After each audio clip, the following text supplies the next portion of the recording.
ڤیکتۆر سڤیک لەم مانگەدا 4800 تەن گەنمی دروێنە کردووە، بەڵام دوای ئەوەی رووسیا لەو ڕێکەوتنەی کە ڕێگەی بە ئۆکرانیا دەدا دانەوێڵە بۆ جیهان ڕەوانە بکات کشایەوە، هیچ بیرۆکەیەک لە ئارادانیە کە بەرهەمەکەی بەرەو کۆ دەڕوات و چارەنووسی کێڵگە دڵخوازەکەی بە چ ئاکامێک دەگات. بەرهەمەکەی بە بەراورد بە ساڵی ڕابردوو لە 20 زیاترە، لە کاتی ئاشتیدا ئەمە بوژانەوە بووە، بەڵام لە شەڕدا تێچووی لۆجستیکی زۆر و داخستنی بەندەرەکانی رووسیا وای کردووە هەناردەکردنی دانەوێڵە زۆر بکەوێت لەسەریان.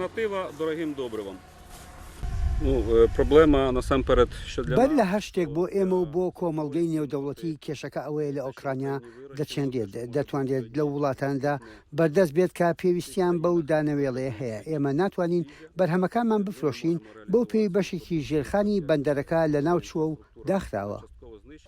مانگی ڕابردوو رووسیا لەو گرێبەستە کشایەوە کە بە نێوەنگیری نەتەوەی گرتوەکان و تورکیا ئەنجامدرا بوو کە پارێزگاری بۆ ئەو کەشتیانە دابین دەکرد کە دانەوێڵەی ئۆکرانیایان لە دەریای ڕەشدا دەگواستەوە. لەو کاتەوە مۆسکۆ هێرشەکانی بۆ سەربەندەرەکانی ئۆکرانیا و ژێرخانی دانەوێڵە چڕتر کردوتەوە لە کاتێکدا ئۆکرانیا هێریشی کردوتە سەر یەشێک لە بەندەرەکانی دەریای ڕەشی خودی رووسیا. ئەمەش وای کردووە نرخی گەنم و گەرمەشامی لە بازاڕەکانی جیهاندا بەرز بێتەوە. لە کاتێکدا وڵاتانی جیهان فشار دەخەنە سەر نوێکردنەوەی گرێبەستی دانەوێڵە، بەڵام شەڕەکان لە دەریای ڕەشدا چڕتر بوونەتەوە. جووتیارانی ئۆکرانیا ڕوبەڕووی پرسی ئەوە بوونەتەوە کە چۆن لە کاروباری کوشت و کاڵی بازرگانیدا بمێننەوە و ئەو خۆراکە دابین بکەن کە گرنگە بۆ خەڵکی ئەو وڵاتە بەرەو ڕسکانچوانەی کە لەگەڵ برسەتیدا دەژەنگن.